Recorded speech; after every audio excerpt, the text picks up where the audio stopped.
Apat na po ang patay sa gumuhong gusali po dyan sa Angeles City, Pampanga.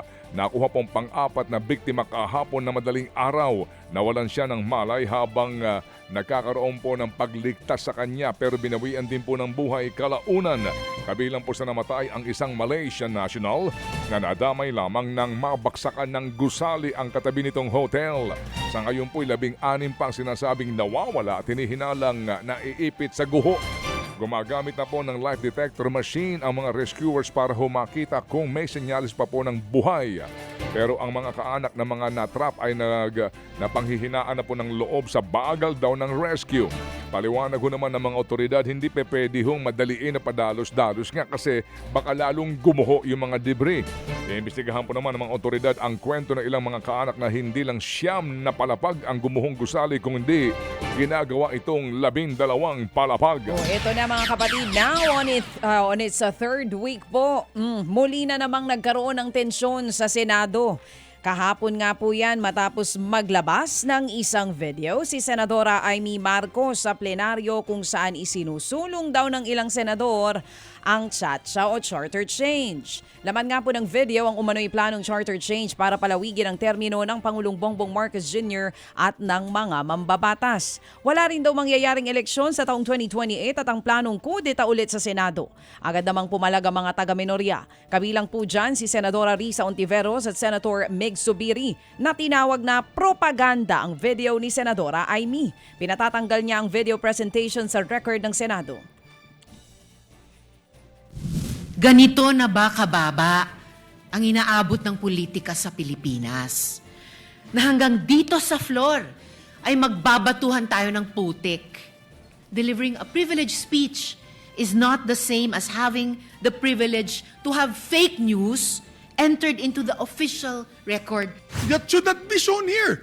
Because what will stop us now, Madam President, for that lady senator, that we come up also with a propaganda video here, papalabas din namin, yung mga sala nila. Oo, kung ano-ano, hindi naman kami ganyan. Kung galit po kayo, magsalita po siya dyan, mag-aalis siya sa gobyerno niya, mag-aalis siya sa kapatid niya, murahin niya kapatid niya. Inday-badiday na ba tayo dito sa Senado? Kaya nga sinasabi, we're circus. I apologize to those who are watching. Yan nga pong sunurang tinig ni Senator Risa Ontiveros at Senator Migs Zubiri.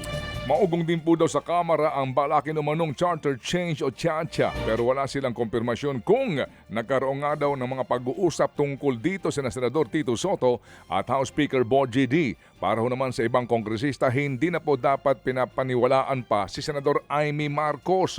Pero kung totoo man daw ito, kahibangan daw ito ng administrasyon. Samantala, ipinaliwanag po ng Korte Suprema kung bakit ito'y binasura ang hinihinging TRO o Temporary Restraining Order ni Senator Ronald Bato de la Rosa laban po sa arrest warrant ng ICC o International Criminal Court.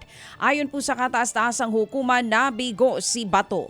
Napatunayan na may karapatan siya na dapat maprotektahan ng TRO. Imahinasyon lamang daw ang sinasabing banta laban sa senador, lalo't binigyan naman daw ng protective custody ng Senado at mismo ang Pangulong Bongbong Marcos Jr. ang nagsabi sa isang statement na wala siyang direktiba na hulihin si Bato. Ang dagdag ng korte, marami raw report at alegasyon ng senador na isinama sa kanyang urgent petition na hindi raw po pwedeng pagbigyan ng Supreme Court dahil base lamang ito sa mga espekulasyon. Nilino ng Korte Suprema na tanging ang TRO petition pa lang ang dinedesisyonan nila. Dahil nakabinbin pa ang main petition ng senador, kaugnay po sa pagkwestiyon nito sa legalidad ng mismong arrest warrant ng ICC, lalo't matagal nang kumalas ang Pilipinas sa Rome Statute. Nanawagan po naman ang asawa ni Senador Bato de la Rosa na si Nancy de la Rosa na sa hudikatura na huwag isuko sa ICC ang kanyang mister.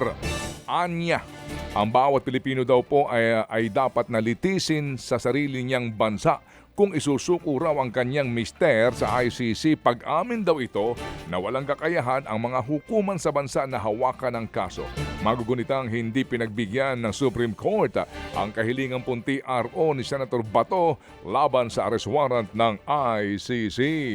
Mga kapatid, patuloy po kayong tumutok sa 105.9 True FM para sa totoong balita, impormasyon, music and entertainment. Mag-subscribe sa aming YouTube channel at podcast at sundan nyo kami sa Facebook, Instagram, X at TikTok sa True Network PH. Bisitahin din po ang aming official website, truefm.ph. At panoorin din kami sa True TV Signal, Channel 19. Kami po ang 105.9 True FM. Laging true sa'yo, kapatid.